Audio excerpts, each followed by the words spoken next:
अस्सलामुअलैकुम। SMTV global के साथ मैं हूं आमना अनफाल। सबसे पहले न्यूज़ हेडलाइंस।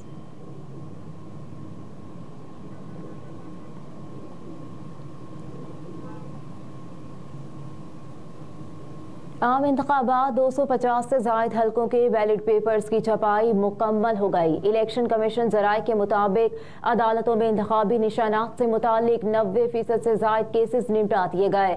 इलेक्शन कमीशन इंतखाबी उम्मीदवारों की जानिब से दायर सिर्फ 10% केसेस पर फैसले होना बाकी। ज़राए के मुताबिक जिन हलकों से मुतालिक दरखास्तें निपटा दी गई उनके बैलेट पेपर की छपाई भी शुरू कर दी गई है।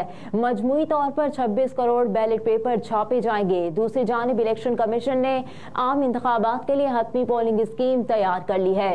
मुल्क भर में 92,353 पोलिंग स्टेशन कायम किए जाएंगे।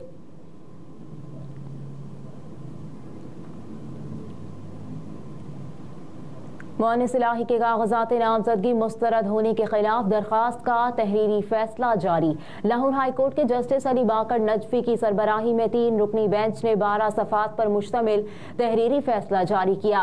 फैसले में कहा गया है कि मुअन्निस इलाही ने कागजात नामजदगी में गलत मालूमात फराहम की और अपने असासे छुपाए। इनको मफरूर और इश्तिहारी करार दिया जा चुका है। अदालत फैसले में कहा गया है कि रिटर्निंग अफसर के फैसले के मुताबिक मुअन्निस इलाही 2 मुकदमात में इश्तिहारी हैं और वो ताहाल बैरून मुल्क में मौकीम हैं।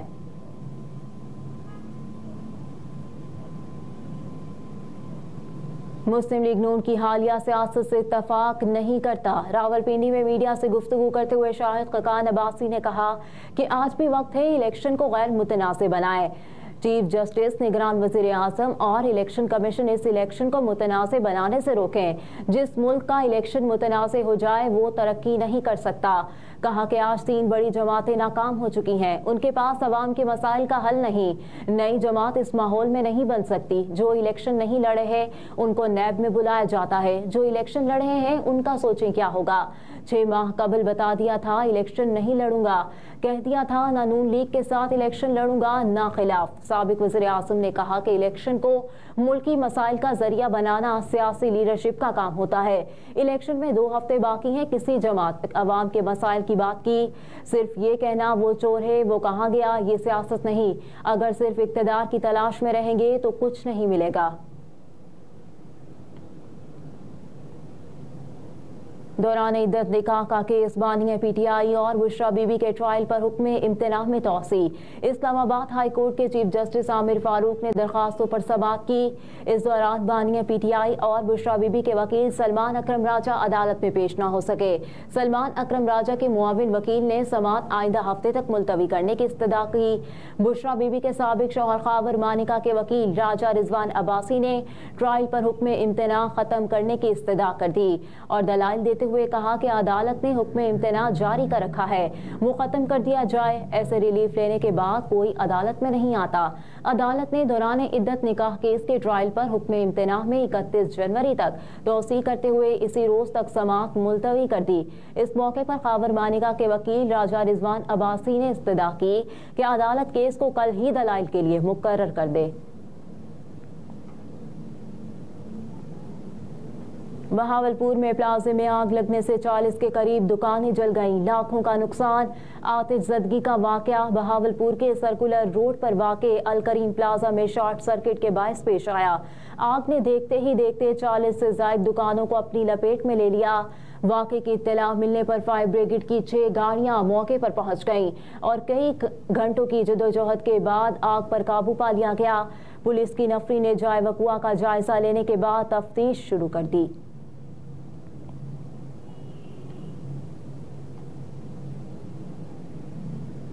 SIFC की एग्जेक्टिव कमेटी का इजलास। मुख्तलिफ वजारतों के मंसूबों पर पेशरफ्त का जायजा। खुसूसी सरमायाकारी सहूलत कौंसिल की एग्जेक्टिव कमेटी का आज शुरू होने वाला 8वां इजलास 2 दिन तक जारी रहेगा। इजलास में मुख्तलिफ पॉलिसी सतह के इक़दाम और खुसूसी सरमायाकारी सहूलत कौंसिल के तहत मंसूबों की पेशरफ्त का जायजा लिया गया। इजलास की सदारत वफाकी वजीर बराए मनसूबाबंदी, तरक्की और खुसूसी इक़दाम ने की। इजलास में मुतालिका वफाकी और सूबाई वज़रा और आला सतह के सरकारी हुक्काम ने भी शिरकत की। SIFC इजलास के पहले रोज़ मुतालिका वजारतों ने मुख्तलिफ मंसूबों और मुतालिका पहलुओं पर पेशरफ्त पेश की और सरमायाकारी के माहौल को मज़ीद बेहतर बनाने के लिए ठोस इक़दाम की सिफारिशात की।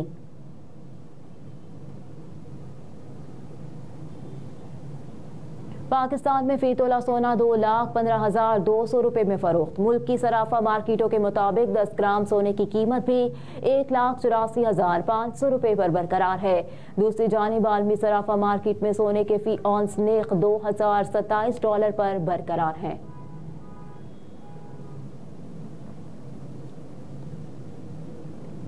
अंडर-19 वर्ल्ड कप में पाकिस्तान की दूसरी फतह, नेपाल को शिकस्त। साउथ अफ्रीका के शहर ईस्ट लंदन में खेले गए मैच में पाकिस्तान ने नेपाल को 5 विकेटों से हरा दिया। ग्रुप डी में पाकिस्तान 4 पॉइंट्स के साथ पहले नंबर पर आ गया। पाकिस्तान ने 198 रन का हदफ 5 विकेटों के नुकसान पर 48वें ओवर में पूरा कर लिया। अजान अवेस ने 63 रन बनाकर जीत में अहम किरदार अदा किया। शुमाइल हुसैन और शाहजेब ने 37 रन बनाए। नेपाल की टीम 197 रन बनाकर आउट हुई। इरफात मिन्हास ने 3 शिकार किए। उबैद शाह और अहमद हसन ने 2-2 खिलाड़ियों को पवेलियन की राह दिखाई। खान यूनुस में इसराइली फौज का अक़वाम मुत्तहिदा के सेंटर पर हमला, जिसके नतीजे में भारी जानी नुकसान की इत्तलात। अरब मीडिया के मुताबिक अक़वाम मुत्तहिदा के ट्रेनिंग सेंटर में जंग से दरबदर होने वाले हज़ारों अफराद ने पनाह ले रखी थी।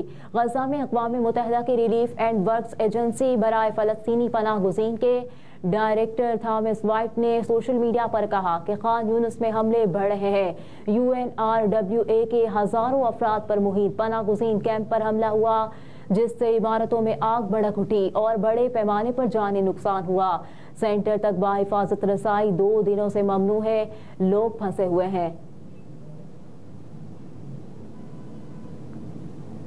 और रूस ने तैयारा हादसे पर अक़वाम मुत्तहिदा की सलामती कौंसिल का हंगामी इजलास तलब कर लिया। खबर रसा इदारे के मुताबिक रूसी वज़ीर ख़ारजा सरगई लावरोव ने कहा कि रूस ने अक़वाम मुत्तहिदा की सलामती कौंसिल का हंगामी इजलास तलब किया है, जब इसका फौजी तैयारा रूसी शहर बेलगोरोड के करीब गिरा था। उन्होंने न्यूयॉर्क में अक़वाम मुत्तहिदा के हेडक्वार्टर में एक न्यूज़ कॉन्फ्रेंस में कहा कि हम पुरुम्मीद हैं कि फ्रांस की सदारत में सलामती कौंसिल दयानतदारी के साथ अपनी जिम्मेदारियां पूरी करेगी और जल्द अज जल्द इस तरह के इजलास का शेड्यूल बनाएगी। रूसी वज़ीर ख़ारजा ने कहा कि यूक्रेन का रूसी तैयारे को गिराना एक मुजरिमाना फ़ाल था। हम अभी हक़ाइक़ जानने की कोशिश कर रहे हैं।